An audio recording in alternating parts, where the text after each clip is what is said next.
Good morning dear students, कैसे हो आप सभी। चलो आज इस ऑनलाइन क्लास के माध्यम से हम चर्चा करेंगे गुप्त पीरियड की। किसकी? गुप्त काल की, जो अपने मूर्ति कला का पार्ट है, भारतीय मूर्ति कला। क्योंकि अपनी जो पुस्तक है वो है भारतीय चित्रकला एवं मूर्ति कला का इतिहास, जिसमें से भारतीय चित्रकला का इतिहास अपन ने पढ़ लिया था और अपनी चर्चा चल रही थी मूर्ति कला के इतिहास की, जिसमें अपन ने चर्चा की। देखो, मौर्य काल की चर्चा की, जिसमें चंद्रगुप्त मौर्य के काल से प्रारंभ होकर अपन ने उनके पुत्र बिंदुसार के बाद में आता है सम्राट अशोक। सम्राट अशोक ने अपने शासन काल में मूर्ति कला को अच्छी प्रकार से प्रकाशित में लाया, यानी कि उसमें उनके शासनकाल में 84,000 स्तूपों का निर्माण हुआ, स्तंभों का निर्माण हुआ। इसी के साथ में शुंग काल प्रारंभ हुआ, जिसमें अपन सांची और भरूच का स्तूप पढ़ा था। फिर मौर्य काल के बाद में शुंग काल में सांची के बाद भरूच के बाद में फिर शुंग सातवां काल।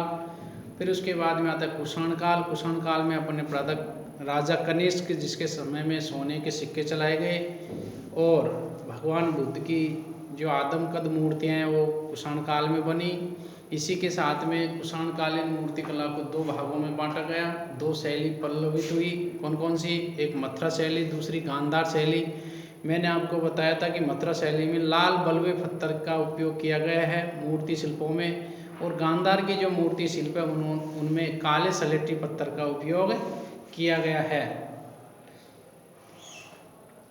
उसके बाद में अपन ने चर्चा की, यानी आज करेंगे गुप्त काल की। और इससे पहले, यानी कि इससे पहले वाले लेक्चर में अपन ने चर्चा की थी पूर्व मध्यकाल, जिसमें एलिफेंटा मुंबई से 6 मील दूर समुद्री टापू पर अपन ने पढ़ा। उससे पूर्व मैंने एलोरा आपको पढ़ा दिया था। तो चलिए, समय का अभाव है इसलिए अपन आज प्रारंभ करें गुप्त काल। क्या प्रारंभ करें? गुप्त काल।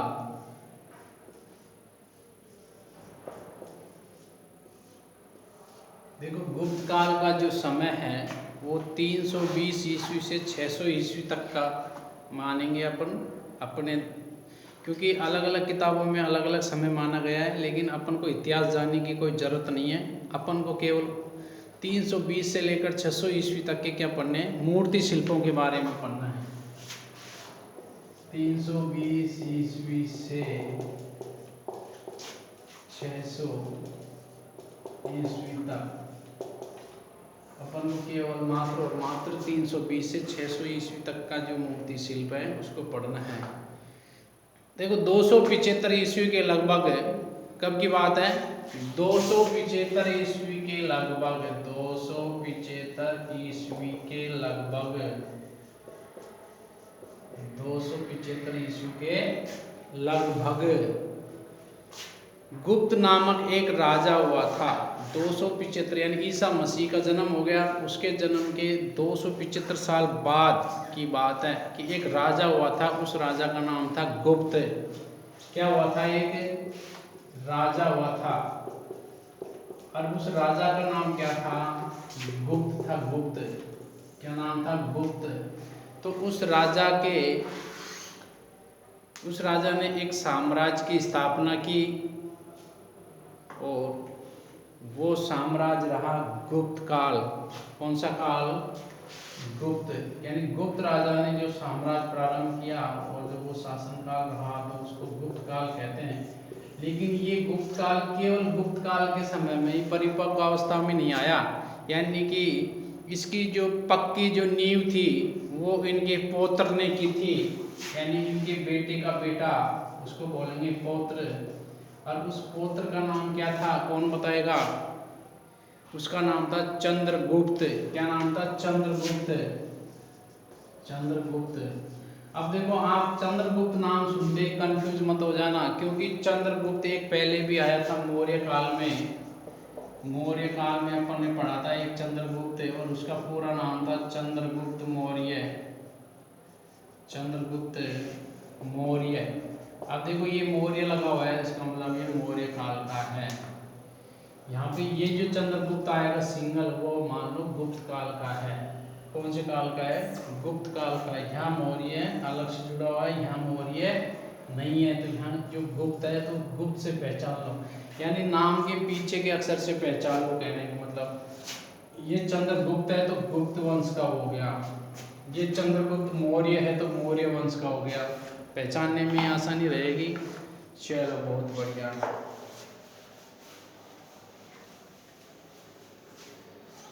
तो एक गुप्त जो राजा हुआ था उसका पौत्र यानी बेटे का बेटा आया और उसका नाम था चंद्रगुप्त।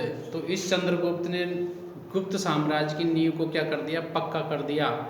तो चंद्रगुप्त का पुत्र, अब क्वेश्चन ये आएगा कि भाई गुप्त काल में जो ये गुप्त हुआ था, राजा गुप्त, इसके बेटे का नाम क्या था?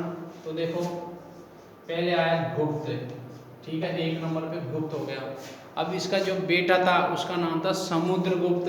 इसके बेटे का नाम क्या था? समुद्रगुप्त। क्योंकि गुप्त वंश के थे इसलिए सबके पीछे गुप्त गुप्त लिखता हुआ चला आएगा। और फिर इस समुद्रगुप्त के बाद में फिर इनका बेटा यानी समुद्रगुप्त का बेटा है चंद्रगुप्त। कौन सा गुप्त? चंद्रगुप्त। और भी फिर इनके बेटे आएंगे तो गुप्त नाम जुड़ता जाएगा। तो सबसे पहले दोबारा पढ़ेंगे। 275 ईस्वी के लगभग एक राजा था और राजा का नाम था गुप्त। क्या नाम था? गुप्त। इसने गुप्त वंश की साम्राज्य की स्थापना की, लेकिन परिपूर्ण रूप से तो इनके जो पौत्र थे, इनके बेटे का बेटा यानी इनका बेटा समुद्रगुप्त, समुद्रगुप्त के बाद इनका बेटा चंद्रगुप्त है, तो इनका सीधा क्या हो गया? पोता हो गया ना। तो चंद्रगुप्त ने इस गुप्त साम्राज्य की नींव को क्या किया? परिपक्व किया, पक्की किया। क्या किया? पक्की किया। तो चंद्रगुप्त का बेटा, चंद्रगुप्त का पुत्र समुद्रगुप्त हुआ, जो युद्ध कौशल में अद्भुत हुआ था। जो चंद्रगुप्त का बेटा, देखो ये समुद्रगुप्त इसका बेटा नहीं है, ये चंद्रगुप्त का बेटा था। ध्यान रखना, गलती होगी। समुद्रगुप्त, इसको आप यहाँ से हटा के यहाँ याद रखेंगे, ठीक है। ये चंद्रगुप्त का बेटा था समुद्रगुप्त। दोबारा देखो, ये गुप्त राजा हुआ, इसका पौत्र था चंद्रगुप्त, और चंद्रगुप्त का बेटा आया, फिर कौन आया? समुद्रगुप्त। कौन आया? समुद्रगुप्त आया, जो कि युद्ध कौशल में क्या था? पारंगत था। उसने अपने युद्ध व रण कौशल से एक विशाल साम्राज्य की स्थापना की। और इस समुद्रगुप्त ने क्या किया था? अश्वमेध यज्ञ करवाया था। क्या करवाया था? अश्वमेध यज्ञ। क्या करवाया था? अश्वमेध यज्ञ करवाया। किसने? समुद्रगुप्त ने, जो चंद्रगुप्त का क्या था? बेटा था। और साथ में कला और संस्कृति का भी पोषक था, यानी कि जो समुद्रगुप्त था उसको कला और संस्कृति की भी क्या थी? नॉलेज थी। क्या थी? कला संस्कृति की क्या थी? नॉलेज थी। तो गुप्त काल को स्वर्ण युग तक ले जाने का श्रेय किसको दिया जाता है? पहला क्वेश्चन ये आ जाता है कि गुप्त काल को स्वर्ण युग तक ले जाने का श्रेय किसको दिया जाता है? तो गुप्त काल का जो स्वर्ण युग तक ले जाने का श्रेय समुद्रगुप्त के पुत्र, ये जो समुद्रगुप्त है इसके एक बेटा हुआ और उसका नाम भी रख दिया चंद्रगुप्त विक्रमादित्य। विक्रमादित्य क्या नाम रख दिया? चंद्रगुप्त विक्रमादित्य। यानी समुद्रगुप्त का एक बेटा था, उसका नाम था चंद्रगुप्त विक्रमादित्य। तो ये चंद्रगुप्त विक्रमादित्य का जो युग था वो स्वर्ण युग कहलाया। क्या कहलाया? स्वर्ण युग कहलाया। इसी ने विक्रम संवत को प्रारंभ किया था। आज जो विक्रम संवत के जो कैलेंडर होते हैं वो इसी ने क्या किए थे? प्रारंभ किए थे। विक्रम संवत के कैलेंडर इसी ने प्रारंभ किए थे। क्वेश्चन आएगा जैसे विक्रम संवत को निम्न में से किसने प्रारंभ किया? तो आप लिखेंगे चंद्रगुप्त विक्रमादित्य ने। किसने? चंद्रगुप्त विक्रमादित्य ने। और चंद्रगुप्त विक्रमादित्य के समकालीन थे कवि कालिदास। कौन थे? कवि कालिदास जैसे महान कवि भी इनके शासनकाल में ही पैदा हुए थे। और चंद्रगुप्त विक्रमादित्य के शासनकाल में ही स्वर्ण मुद्राओं का प्रचलन भी आरंभ हुआ था। कौन सी मुद्राओं का? स्वर्ण मुद्राओं का, यानी सोने की जो मुद्राएं थी उनका भी प्रचलन हुआ था। तो फिर चंद्रगुप्त विक्रमादित्य के पश्चात उसका एक पुत्र हुआ चंद्रगुप्त विक्रमादित्य। चंद्रगुप्त विक्रमादित्य, इसके बाद में इसका एक पुत्र हुआ जिसका नाम था कुमारगुप्त। क्या नाम था? कुमारगुप्त।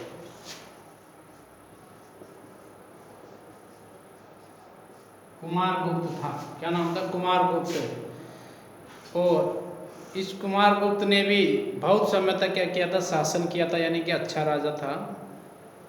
यह भी एक कला प्रेमी शासक था। क्या था? कला प्रेमी शासक था। कला प्रेमी शासक था। अब अपन को कला प्रेमी शासकों से ही मतलब है और बाकी से कोई मतलब नहीं है। कुमारगुप्त ने, ये जो कुमारगुप्त था, इस कुमारगुप्त ने नालंदा विश्वविद्यालय की स्थापना की थी। किसकी स्थापना की थी? नालंदा विश्वविद्यालय की स्थापना की थी, जो क्या है? विश्व विख्यात है। और ये कहाँ पर है? बिहार के अंदर। नालंदा कहाँ पर है? बिहार में। दोबारा सुनेंगे। कुमारगुप्त जो कला प्रेमी शासक था, ये भी गुप्त काल का एक अच्छा शासक था। काफ़ी समय तक इसने शासनकाल किया और इन्होंने विश्व प्रसिद्ध नालंदा विश्वविद्यालय की स्थापना की, जो कहाँ की थी? बिहार के अंदर। कुमारगुप्त के बाद में इनका उत्तराधिकारी कौन बना? इनका उत्तराधिकारी कौन बना? स्कंदगुप्त। स्कंदगुप्त बना। कौन बना? स्कंदगुप्त। कुमारगुप्त के बाद में स्कंदगुप्त बना। स्कंदगुप्त के बाद इस वंश का धीरे धीरे क्या हो गया? पतन होना प्रारंभ हो गया था। क्या हो गया था? धीरे धीरे पतन होना प्रारंभ हो गया। ये जो गुप्त सम्राट राजा हुए थे, यानी कि गुप्त काल में जो राजा हुए थे, वो अत्यधिक कला प्रेमी थे, साहित्य प्रेमी थे। और इस काल में चित्रकला, मूर्तिकला और इसके अलावा वास्तुकला, तीनों का ही बहुमुखी से क्या हुआ था? विकास हुआ था। यानी चित्रकला का विकास हुआ, मूर्तिकला का, और इसके अलावा वास्तुकला का भी क्या हुआ था? विकास हुआ। इसी कारण इस कला के इतिहास में इस काल को स्वर्ण युग कहा जाता है। क्या कहा जाता है? स्वर्ण युग। क्वेश्चन आएगा कला के क्षेत्र में किस काल को स्वर्ण युग कहा जाता है? तो आप लिखेंगे गुप्त काल को। गुप्त काल को क्या कहा जाता है? स्वर्ण युग कहा जाता है।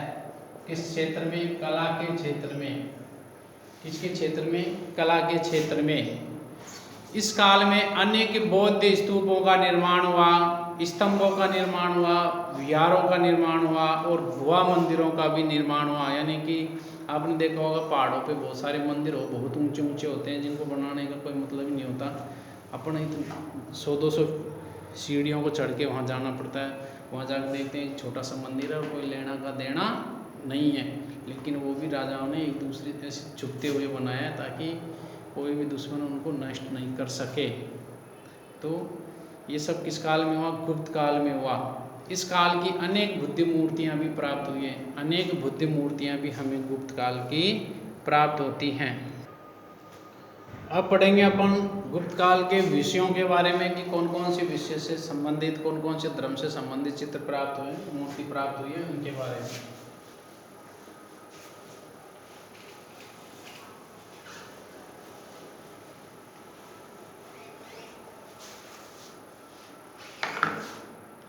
विषय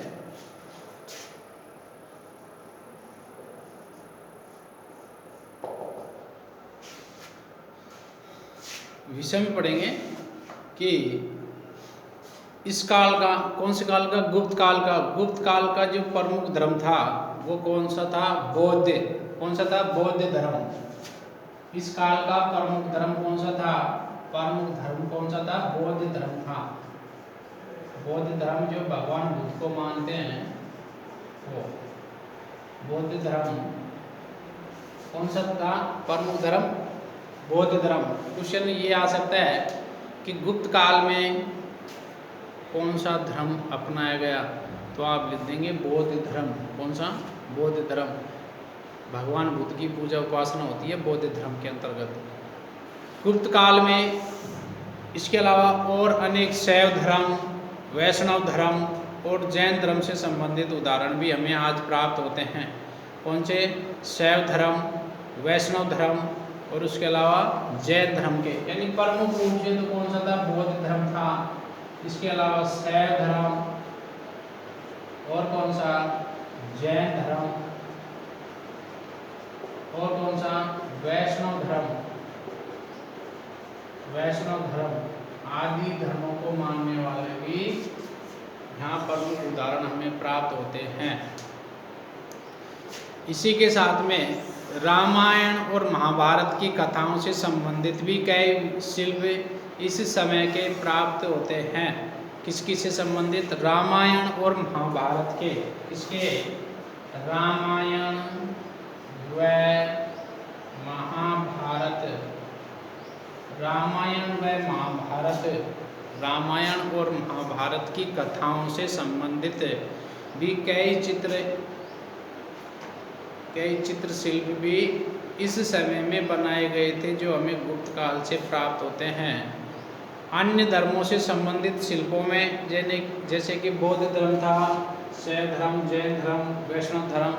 इसके अलावा जैसे हिंदू धर्म की बात करें, हिंदू धर्म को ब्राह्मण धर्म भी कहते हैं, तो इसमें कौन कौन सी मूर्ति शिल्प प्राप्त हुए हैं? इसमें प्राप्त हुए हैं गणेश जी की मूर्ति शिल्प, विष्णु जी की मूर्ति शिल्प। किसकी?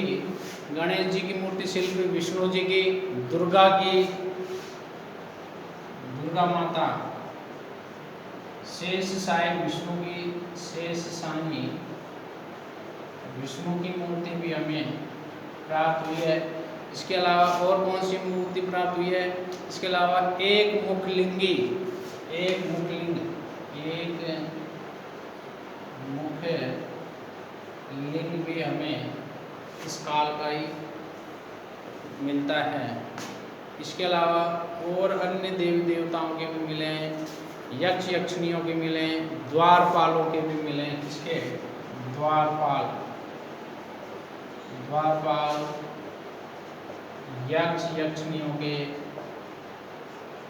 द्वारपाल, यक्ष यक्षिणी आदि के मूर्ति शिल्प भी हमें गुप्त काल से प्राप्त होते हैं। तो दोबारा सुनेंगे। इस काल का जो प्रमुख धर्म था वो था बौद्ध धर्म। बौद्ध धर्म को अपनाया गया और इससे संबंधित अन्य धर्मों में जैसे शैव धर्म, जैन धर्म, वैष्णव धर्म आदि धर्मों के भी मूर्ति शिल्प हमें प्राप्त होते हैं। इसी के साथ रामायण और महाभारत की कथाओं के मूर्ति शिल्प भी हमें प्राप्त हुए।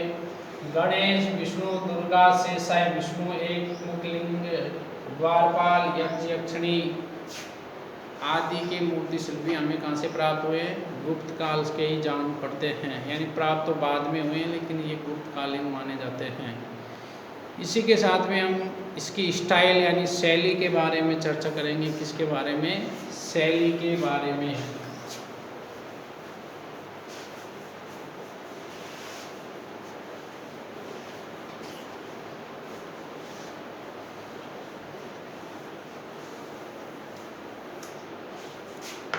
शैली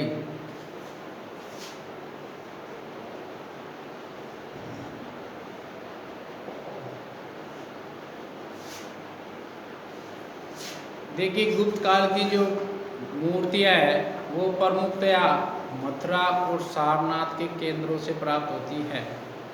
गुप्त काल की जो मूर्तियां हैं, गुप्तकालीन मूर्तियां, गुप्तकालीन मूर्तियां कहाँ से प्राप्त होती हैं? प्रमुख रूप से मथुरा और सारनाथ के केंद्रों से प्राप्त हुई है। कहाँ से? मथुरा व सारनाथ के केंद्रों से प्राप्त हुई है। कहाँ से? मथुरा से और उसके अलावा सारनाथ के प्रमुख जो केंद्र है वहाँ से हमें प्राप्त होती है।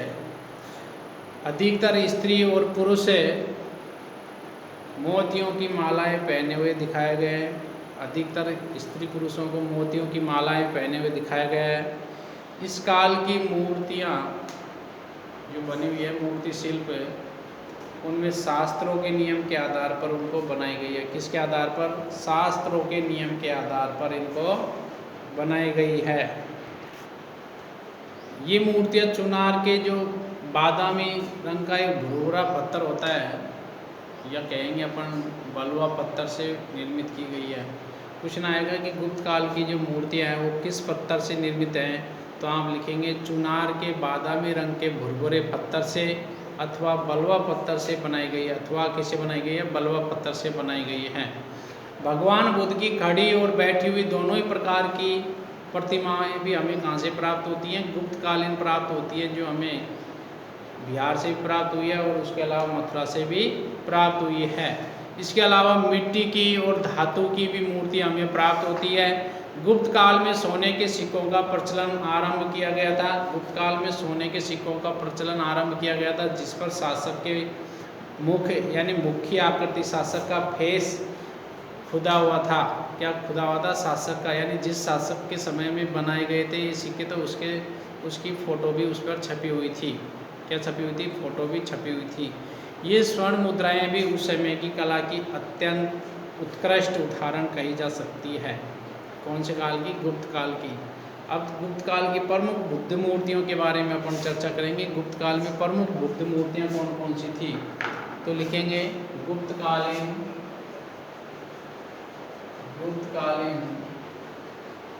प्रमुख बुद्ध मूर्तियों में, गुप्तकालीन प्रमुख बुद्ध मूर्तियों में कौन कौन सी मूर्तियाँ प्राप्त होती हैं। देखो, पहले नंबर पर अपन चर्चा करेंगे मथुरा संग्रहालय में बुद्ध की खड़ी प्रतिमा। मथुरा संग्रहालय में, यहाँ पर मथुरा संग्रहालय में, मथुरा संग्रहालय में बुद्ध की खड़ी प्रतिमा, बुद्ध की खड़ी प्रतिमा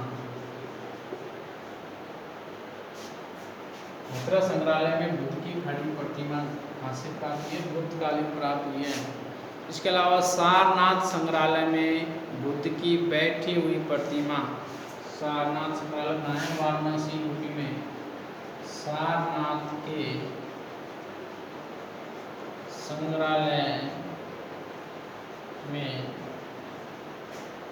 बुद्ध की बैठी हुई प्रतिमा,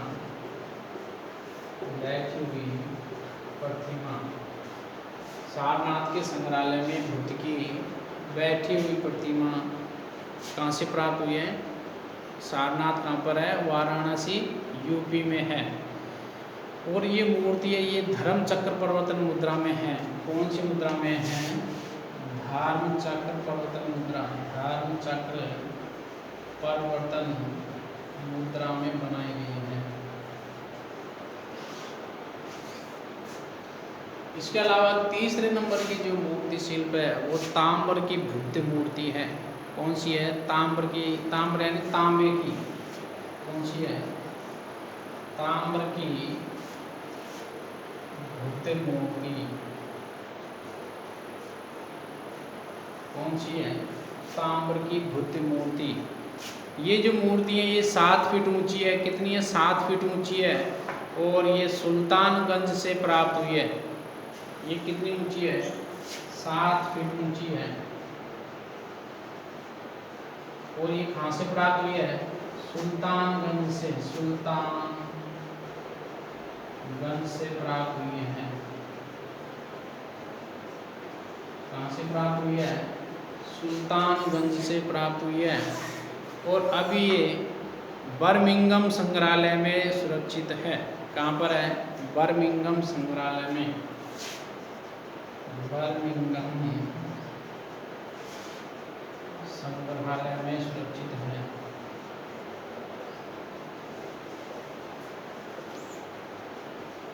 और ये कब की बनी हुई थी ये मूर्ति? ये बनी हुई थी 400 ईस्वी की। कब की बनी थी?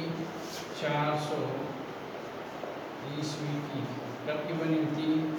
400 ईस्वी की ये मूर्ति बनी हुई थी।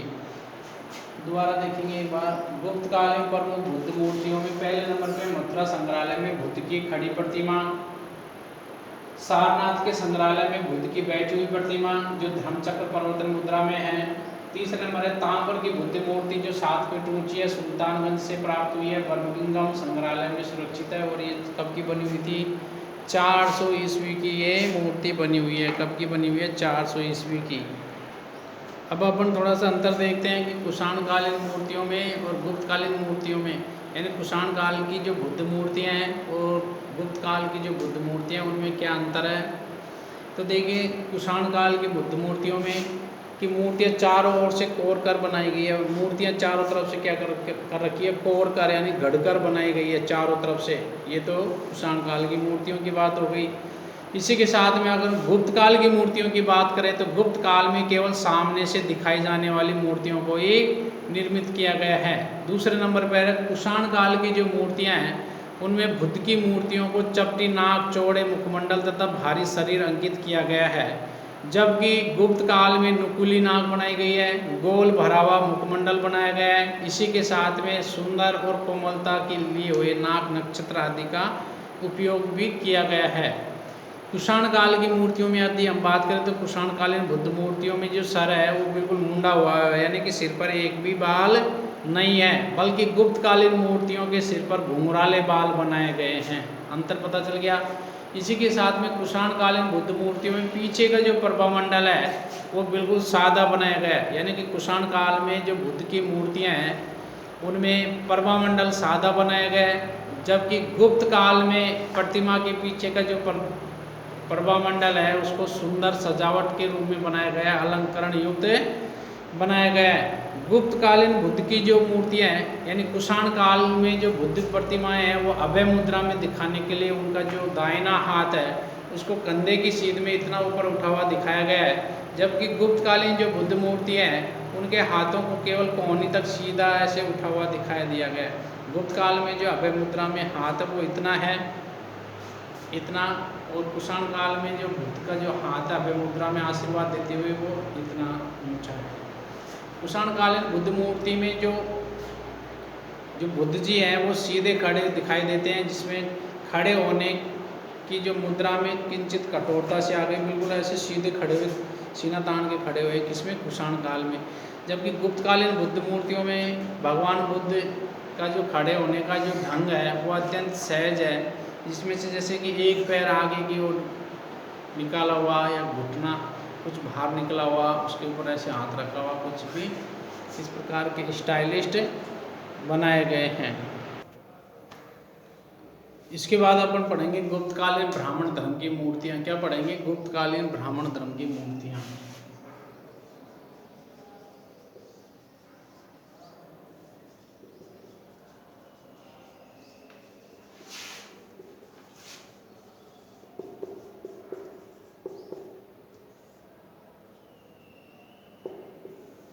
गुप्तकालीन ब्राह्मण धर्म की मूर्तियों के बारे में अपन पढ़ेंगे कि इसमें नागराज की एक बैठी हुई प्रतिमा भी प्राप्त हुई है।